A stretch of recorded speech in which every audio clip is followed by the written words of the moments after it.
All right, everybody, what's going on? It's Jack, and welcome back to another video. And this topic was actually inspired by a tweet made by JB, the man himself.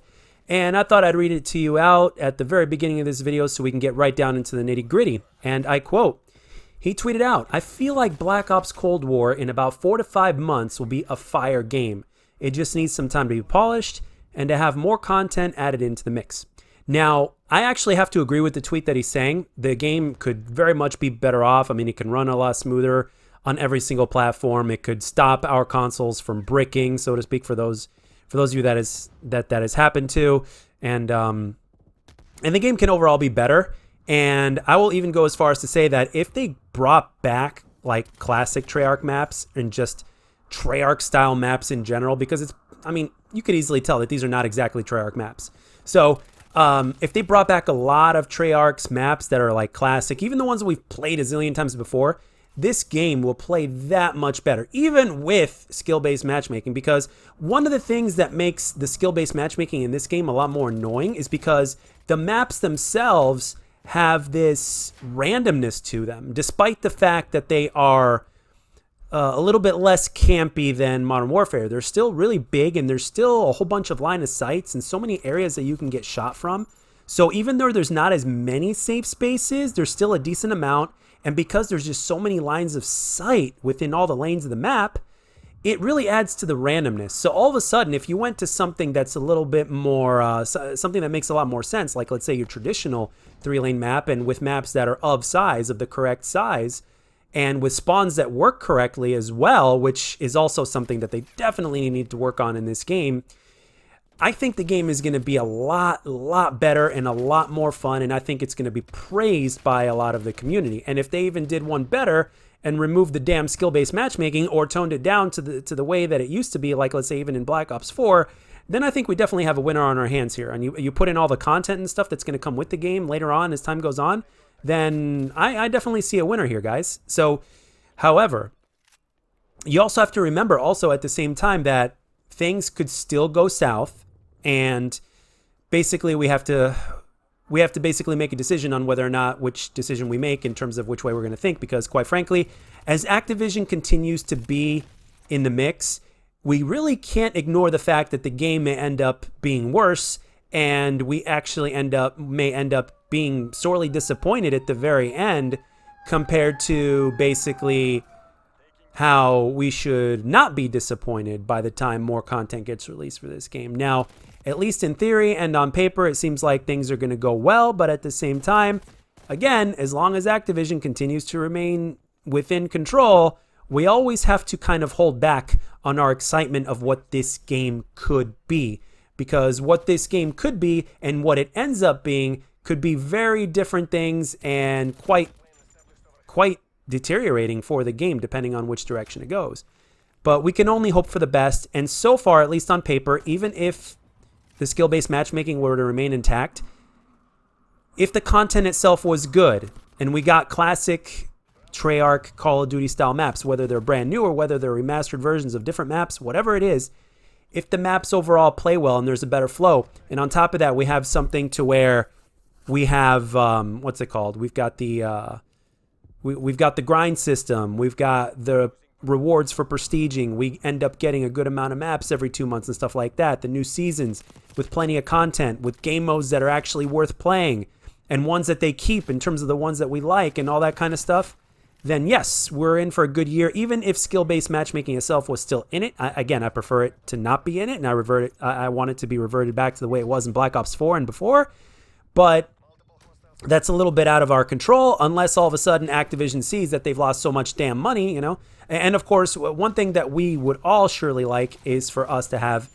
a stable playing experience and a stable like operating game, because right now between frame rates dropping and gunfights being inconsistent, the lag compensation being absolutely ridiculous and all that kind of stuff, this is what we mean when we say the game definitely needs polish. Because polish, I guess they just had to get this game out there, man, and it's simple as that, and they were given orders by Activision. I bet you Treyarch in their right mind needed at least another 6 to 8 or maybe even a whole 12 months in order to get the game optimized to the way it should be. And hell, maybe even with that, to actually add in more of their flavor, so that way the gameplay itself would be that much better. But, and we also have to remember that history with Call of Duty tends to repeat itself. Now, granted, back in the day, okay, back during World War II and Sledgehammer Games, after Condrey and Schofield were either fired or whether they left or whatever the deal was, or got promoted, or at least, I mean, if they got promoted, don't you think they would stay with Activision since they'd be making a good amount of money? But instead they went off to do their own thing or whatnot. So either they decided to leave because they didn't want to be part of the corruption, or they basically were never promoted in the first place, and it was just meant to sound that way in order to keep them from saying, hey, you're fired, you know? So the thing is that after Condrey and Schofield were gone, Sledgehammer Games provided us with the biggest overhaul in Call of Duty history. And I honestly think that there is some chance, I'm not saying it's a probability, like a decent probability as in like it's more likely to happen than not. I would probably say there's at least maybe a 30 to 40% chance as of right now. There's a 30 to 40% chance that there may be, to a certain degree, in terms of gameplay, polish, and all that kind of stuff. And there's rumors that there's obviously rumors and leaks that they're going to be adding in perks and stuff like that. This game, even though it may not be called an overhaul, it may be evolved and improved in a way that would actually be, it might even actually top what Sledgehammer Games did. And what Sledgehammer Games did was they took a game and a concept that was obviously what it was, and they tried to improve upon it and basically do a 180 and to make that game better, that much better. And for the most part, they succeeded. Obviously, you know, if a game is built to be a certain way, there's only so much you can do to improve upon that, especially if the bones of that game and the main foundation of that game remain the same. So, but the thing is, without changing the foundation of what that game was, the overhaul made such a difference and made the game overall play better. It made more sense. Again, the biggest thing that held World War II back, in my opinion, was the maps.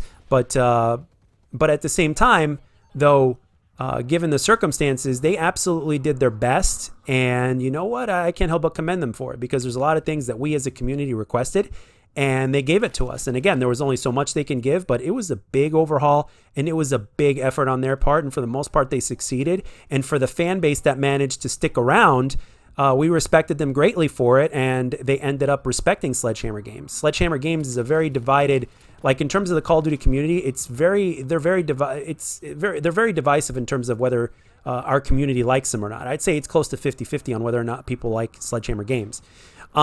But I think after that overhaul, I think it's pretty safe to say that Sledgehammer Games was definitely respected in that aspect. And back to what I just said a minute ago, there's also the fact that, well, by the time the overhaul happened with World War II, sadly, it was too late. It was too late, and the game already was what it was. So what I'm saying that, like in JB's tweet or whatnot, in 4 to 5 months, there's no doubt about it. But the thing is, just like YouTube videos, the Call of Duty community does have an attention span, but most of the Call of Duty community does not have that attention span to stick with that game for the entire year, or at least to not leave sooner than they otherwise would. And I believe there was a video made as well that the game is dead. I think JB made the video as well, if I'm not mistaken. It's been a long day, guys. I worked 13 hours, and I believe I got a glimpse of the video earlier today during work. But for the most part, I wouldn't be surprised if this game was already dead, or should I say prematurely dead. So the thing is, even if Treyarch were to do the impossible, right, or the very difficult at this point, granted the situation they've been in since before release, even if Treyarch were to pull a rabbit out of their ass and basically make the impossible happen and provide us with the most updated and biggest overhaul since the release of the game, and polish and content and everything that we've ever wanted as a fan base, it may do little to no good, because most of the people would have already gone. Just like the people that watch YouTube videos. Like for me, I'll tell you guys what. I mean, I'm a small YouTuber out there. I'm very small. I'm pretty much very irrelevant as of now. The only people that make me relevant are the ones that watch, which are you guys, and I say thank you very much, as well as the other fellow content creators out there that for whatever reason they support what I do, which is very much appreciated, and they show their love, whether it's on Twitter, whether it's in the videos and comments, or whether it's by rating a stream or whatever it is, or just having something nice to say about my content, viewers and content creators alike. The thing is that most people that watch my videos, just like most people that play Call of Duty, their attention span is very low. So in other words, if I make a 10-minute video, most people are only going to watch anywhere from 4 to 5 minutes. Very few people watch the entirety of my videos. And for those that do, I greatly appreciate that. But the fact is, the statistical fact and the historic fact is that most people that are going to watch the videos, just like most people that play Call of Duty, if they don't like it, or if like, let's say, they just don't like to watch 10-minute videos or whatnot, they're just not going to watch the entirety of your video. And just like if you're not really pleased with the game, you're not going to stick with it very long, because you're basically going to be expecting this same stuff to happen time and time again. So the thing is that whatever Treyarch does, it needs to be done quickly. And I know that quick is not always the solution, but it is a start, because the quicker you at least get little things out there, it shows the community at least that you're making an effort, and hopefully a higher percentage of them will stick around because they'll give you the benefit of the doubt, and they'll also see that you're obviously trying, and they want to see how the game ends up in a few months from now. Or at worst case scenario, or maybe a best case scenario, they put the game down and then they return to that game after the next season or the major update or whatnot, which, thanks to social media and to the technology of today and the internet, it really doesn't take much to make your community know that, hey, this game has been overhauled, or that, hey, the game did this or the game did that. And the one thing as of right now that stands in the way of Season 1 as well, because Season 1 is going to be that first major step in terms of content, which is a major part of the issue with this game from launch, is the lack of content or whatnot. And of course the polish, like we mentioned, and stuff like that, and the stability issues, and of course skill-based matchmaking. The other thing is that Cyberpunk 2077 is being released on the same day. And a lot of people, including yours truly, are very much looking forward to that game, and they will sink countless amount of hours in that game to just be immersed in this game that's obviously going to be very, very good and very low stress, and a game that is going to be, in the years to come, upgraded with multiplayer and content. So they have their hands full at this point. We'll see what happens in the very near future. So these are my thoughts in terms of what the future may look like for Call of Duty Black Ops Cold War, and it really does depend on us, on whether or not it succeeds or not, and of course Treyarch and Activision. But anyway, that's all I got for this one, guys. I hope you enjoyed the gameplay in the video, and let me know down in the comment section what you guys think, and I'll catch you guys on the next one. This is Jack signing off.